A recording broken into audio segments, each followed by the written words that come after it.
नमस्कार मंडळी, चला गावी जाऊया. एका दिवसात शक्य आहे का? आहे ना शक्य.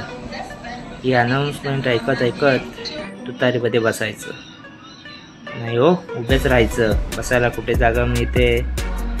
पण या गर्दीतून जाताना कधी एकदा आपले गाव येते लक्षात येत नाही. रत्नागिरी, रत्नांची खाण असलेले माझं गाव. छान वाटतं ना गावाला आल्यावर. तुम्ही जाता की नाही गावाला? हे आहे कोकण रेल्वेचे रत्नागिरी स्थानक. मँगो सिटी म्हणून सुद्धा या शहराला ओळखलं जातं. असं हे सुंदर कोकण रेल्वे स्टेशन.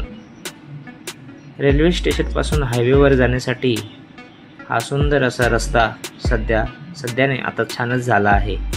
आणि या रस्त्यावरून जाताना ही छोटी छोटी दुकाने लोकांना खूप साऱ्या गोष्टी घेऊन देतात.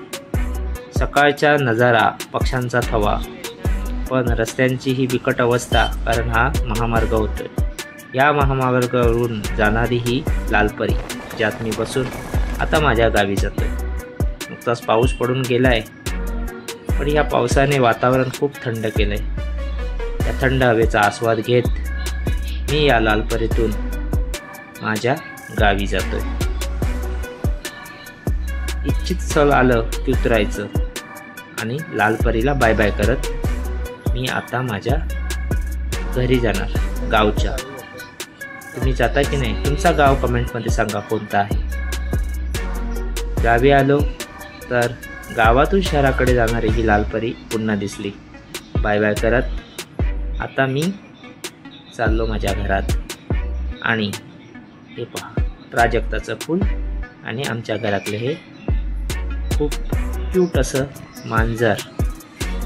पक्ष्यांचा नुकताच पाऊस पडल्यामुळे प्राजक्तांचा सुद्धा सडा आहे. आणि पक्ष्यांचा किलबिलाट सोबत घरातली कोंबडी. आणि हे आमच्या गावचं मंदिर,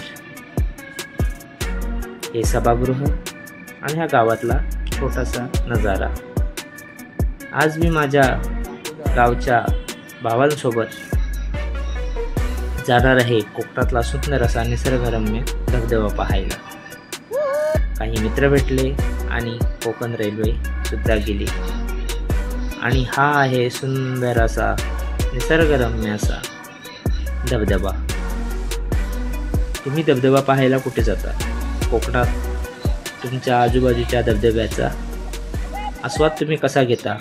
मित्रांनो, तुम्ही आलात आहे रानपाट गावी. हा कसा वाटतो तुम्हाला धबधबा?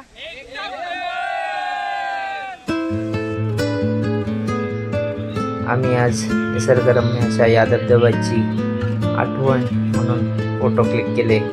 माझ्या भावांच्या बॉडी एकदम बरं आहे ना. खूप सारा एन्जॉय करून खूपच मस्त असा एन्जॉय केला आम्ही. आणि आता चाललो घराकडे. रस्त्यात जाताना मजा मस्ती आणि हे गावचं सुंदर असं वातावरण. घरी गेल्यावर चुलीवरचे घावणे मी खाल्ले की नाही? प्रत्येक कोकणात होणारा हा छान असा पदार्थ. चटणीसोबत खा किंवा कोऱ्या चहासोबत.